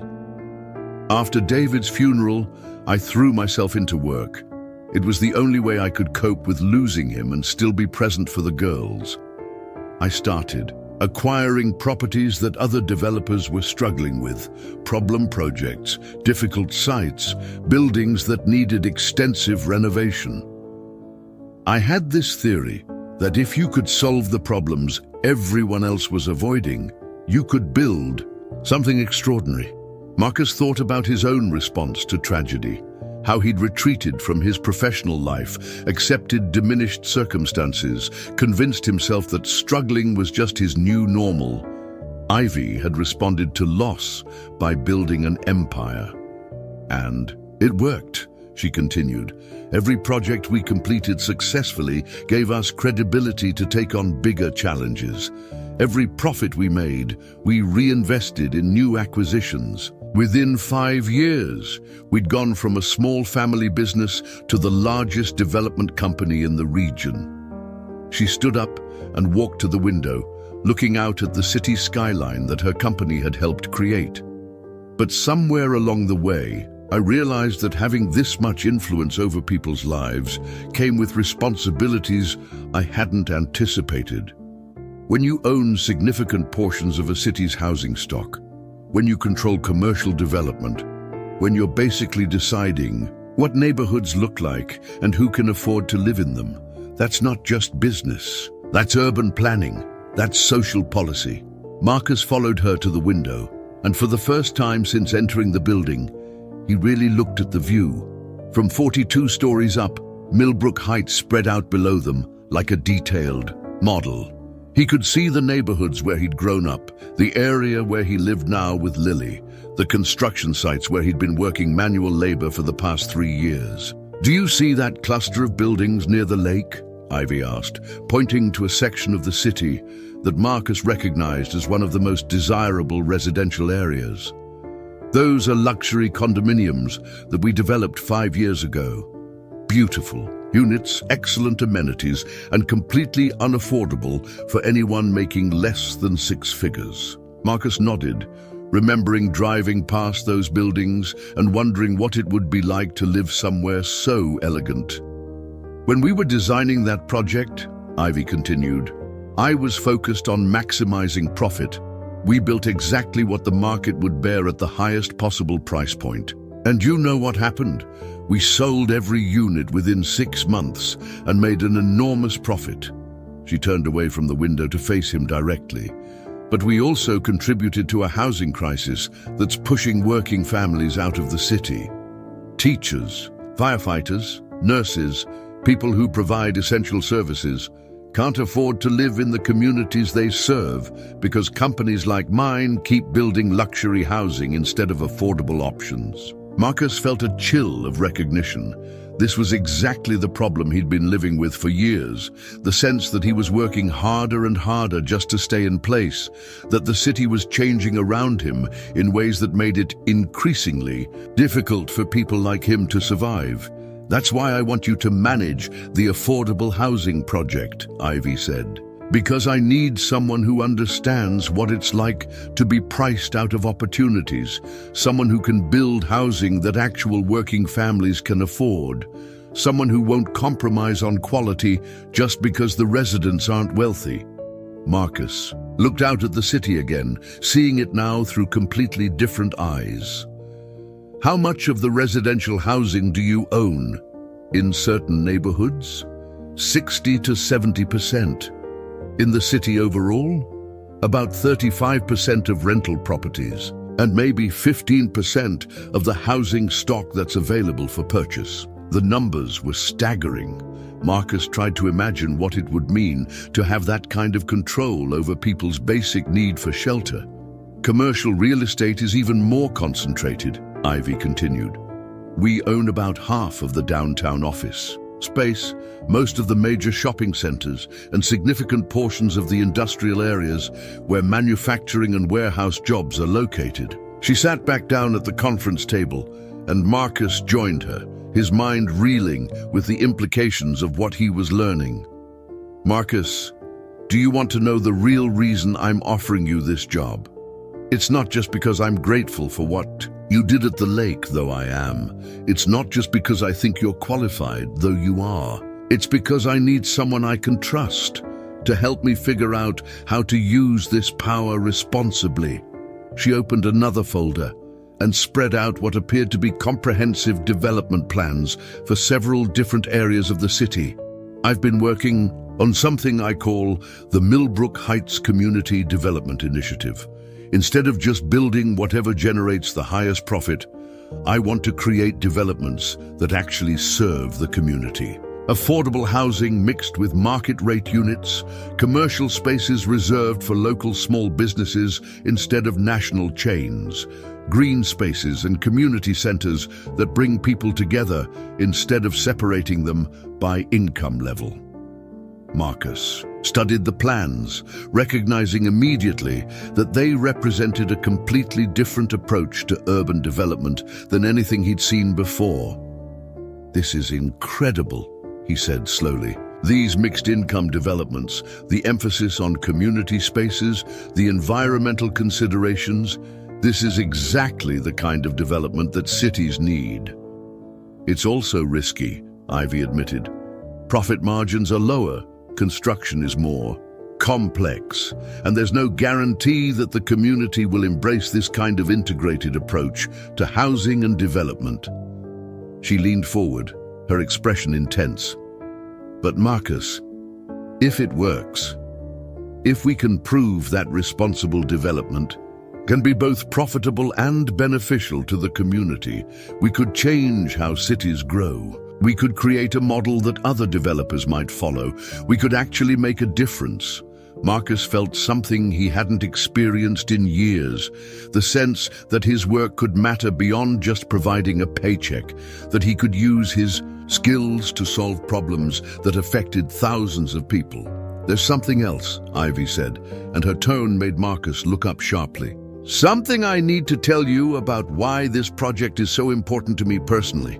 She pulled out a photograph from the folder, a picture of a modest apartment building that looked familiar to Marcus, though he couldn't immediately place it. "Do you recognize this building?" she asked. Marcus studied the image more carefully, and suddenly he felt a jolt of recognition. That's my building. That's where Lily and I live." Ivy nodded. "Carter Development Group purchased that property 6 months ago, along with 12 other apartment buildings in your neighborhood. We've been quietly acquiring residential properties in working-class areas throughout the city." Marcus felt the blood drain from his face. "Are you going to raise the rent? Are you going to force us out?" "No," Ivy said firmly. "Just the opposite. Those buildings are going to be the first phase of the Community Development Initiative. We're going to renovate them, improve the infrastructure, add amenities like playground equipment and community gardens. And we're going to keep the rents affordable for the families who already live there." She reached across the table and placed her hand over his. "Marcus, I own the building where you live. I own the construction company where you work. I own the office building where you clean floors at night. For the past 3 years, without either of us knowing it, your rent payments, your construction wages, and your cleaning contract have all been coming from the same source. My company." Marcus stared at her, the full magnitude of the coincidence. Or perhaps it wasn't a coincidence, hitting him like a physical blow. "The night you saved my family," Ivy continued, "you weren't just saving strangers, you were saving the person who, without either of us realizing it, had been providing your livelihood for years. The person whose business decisions had been affecting your life in ways you never knew." The room spun slightly as Marcus tried to process this revelation. "You're saying that my entire life, my jobs, my housing, my financial struggles, it's all been connected to you. Connected to my company," Ivy corrected. "But yes, the low wages, the lack of benefits, the struggle to make ends meet, that's been the result of business decisions made by Carter Development Group. Decisions that I'm now in a position to change." She squeezed his hand gently. "Marcus, when you jumped into that lake, you saved the life of the one person who had the power to transform your circumstances. And you did it without knowing, without expecting anything in return, simply because it was the right thing to do." Marcus looked at her, understanding finally dawning. That's why you're offering me this job. It's not just about giving me an opportunity. It's about making amends for years of decisions that kept me struggling. It's about recognizing that the man who would risk his life to save strangers deserves better than working 3 jobs just to survive, Ivy said. It's about understanding that if I have the power to change someone's life for the better, and that person has proven themselves to be exactly the kind of human being the world needs more of, then changing their life becomes my responsibility. She released his hand and sat back, her expression hopeful but uncertain. So, Marcus Wright, what do you say? Are you ready to stop just surviving and start building something extraordinary? Marcus looked out the window at the city below, his city, which he now understood in an entirely new way. The woman sitting across from him didn't just own buildings and businesses, she owned the infrastructure of opportunity itself, and she was offering to share that power with him. For the first time in 3 years, Marcus Wright felt like his life was about to begin again.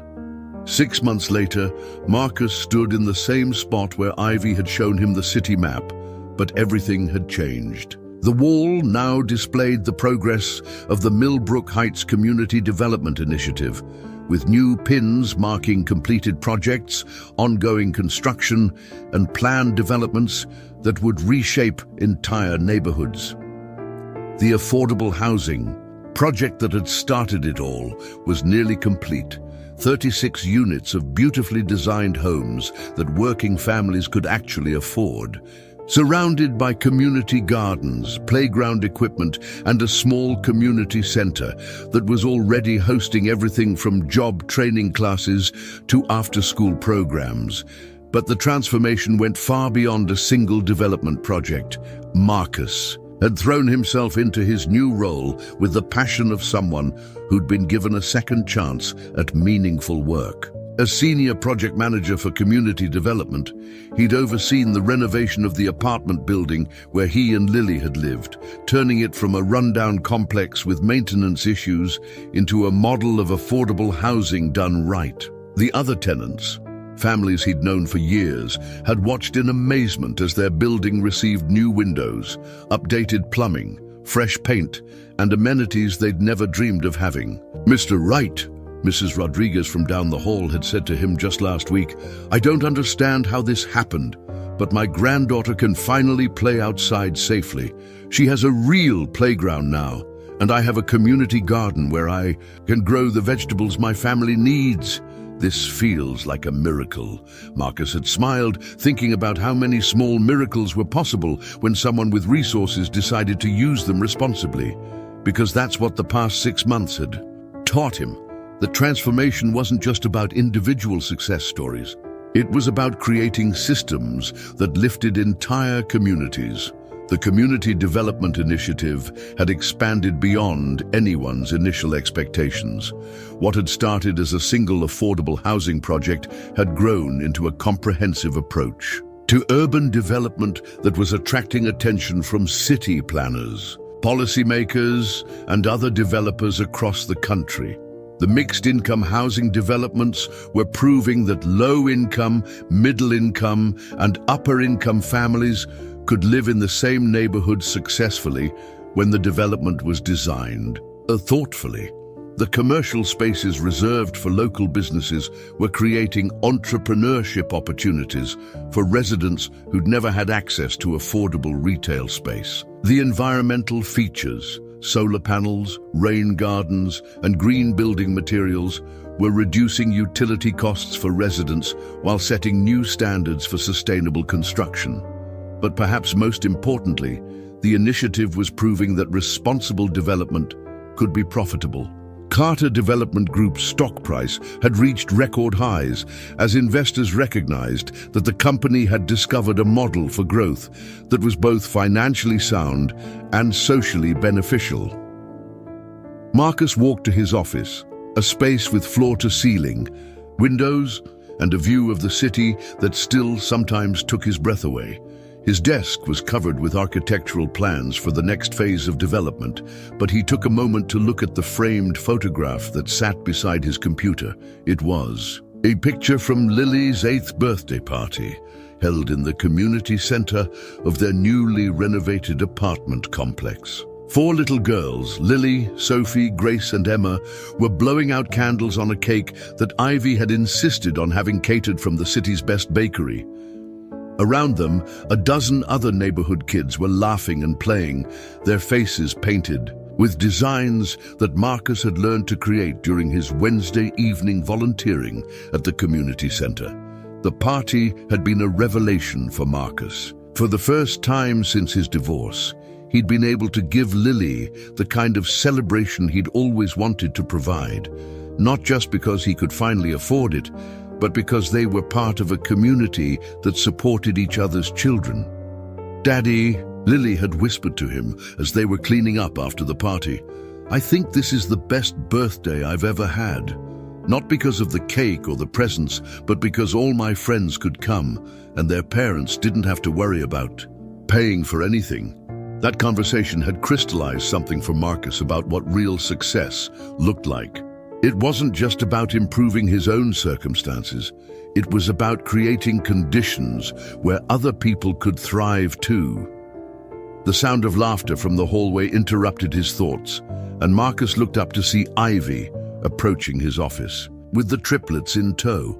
It was a Saturday morning, and the girls often came to the office with their mother when she needed to catch up on work.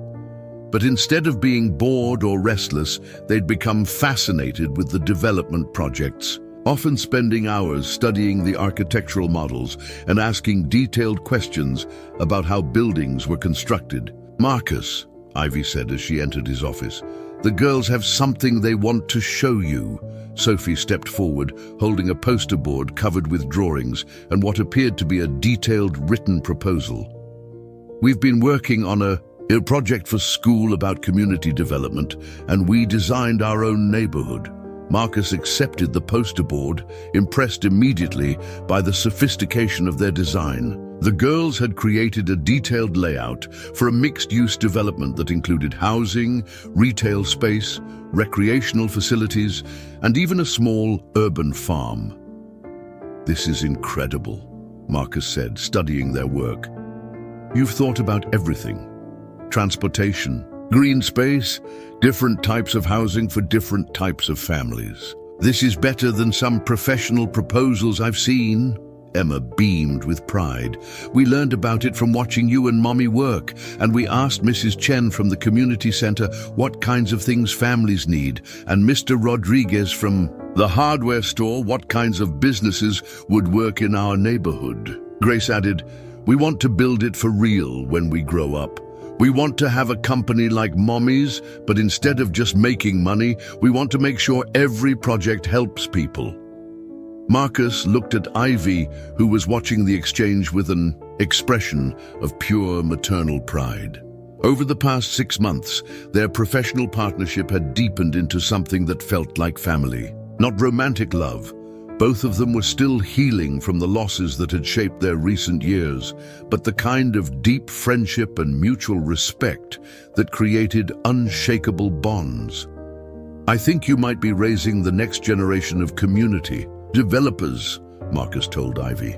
"These girls understand the connection between physical spaces and human well-being better than most adults." "They've had good teachers," Ivy replied, and Marcus knew she was talking about more than just their formal education. "Speaking of which, there's something I wanted to discuss with you." She waited until the girls had wandered off to examine the architectural models in the conference room before continuing. "I've been approached by a consortium of cities that want to replicate what we've done here in Millbrook Heights. They're offering to fund a consulting division of Carter Development Group that would help other communities implement similar community development initiatives." Marcus felt a familiar surge of excitement. "That's incredible. How many cities?" 12 to start with, but the potential is much larger. "We could be looking at a national model for responsible urban development." Ivy paused, studying his face. The thing is, they want you to head up the consulting division. They specifically asked for the person who designed and implemented the Millbrook Heights model. Marcus sat back in his chair, processing what she'd just told him. You're talking about expanding this work nationally. I'm talking about you becoming the leading expert in community-centered development in the United States, Ivy said. About your ideas and your approach being implemented in dozens of cities, affecting hundreds of thousands of people. The magnitude of the opportunity was overwhelming. Marcus thought about the apartment complex where he still lived, now renovated and beautiful, but still his choice because he wanted to remain part of the community he was helping to transform.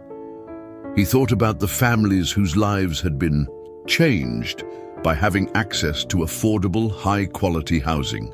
He thought about the small business owners who'd been able to open shops in the community commercial spaces, and the children who now had safe places to play and learn.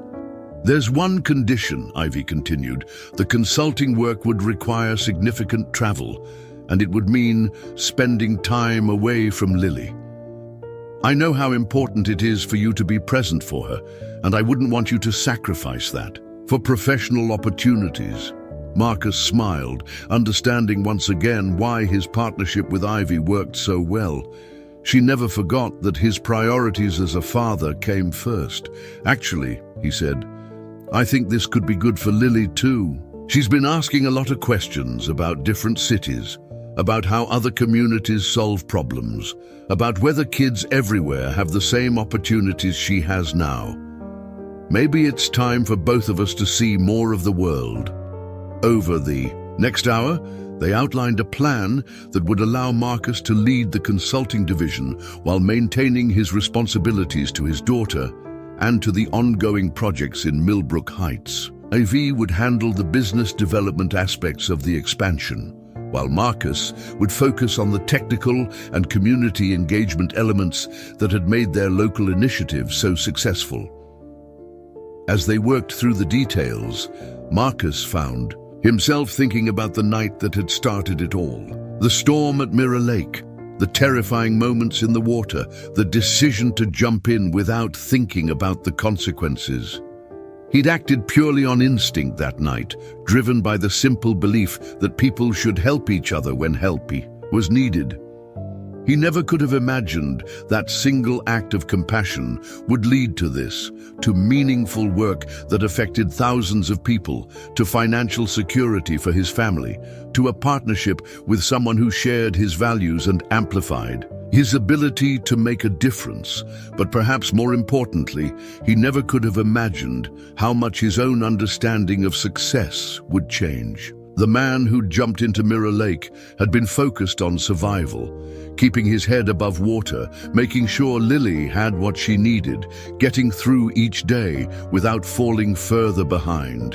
The man sitting in this office 6 months later was focused on possibility, what could be built, what problems could be solved, what communities could become when people committed to working together.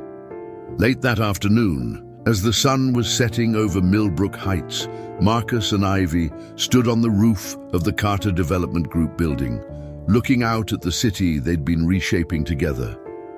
The girls were playing a complicated game that seemed to involve both architecture and space exploration, their laughter carrying on the evening breeze. "Do you ever think about that night at the lake?" Ivy asked quietly. "Every day," Marcus admitted. "Not the scary parts, but the moment when I saw you and the girls and knew I had to help. It was the first time in years that I felt like I was exactly where I was supposed to be, doing exactly what I needed to do." Ivy nodded. "I think about it too, especially the part where you refused to take credit for what you'd done. Most people would have used that rescue as a stepping stone to something else. Media attention, recognition, opportunities. You just wanted to make sure we were okay and then go back to your normal life." She turned to face him directly. "I think that's why this partnership works so well. You never wanted anything from me except the chance to do meaningful work. And I never wanted anything from you except the chance to use my resources to support someone who would use them well. Marcus looked out at the city lights beginning to twinkle in the growing darkness. Somewhere down there, families were settling into homes that were safe and affordable because of decisions made in this building.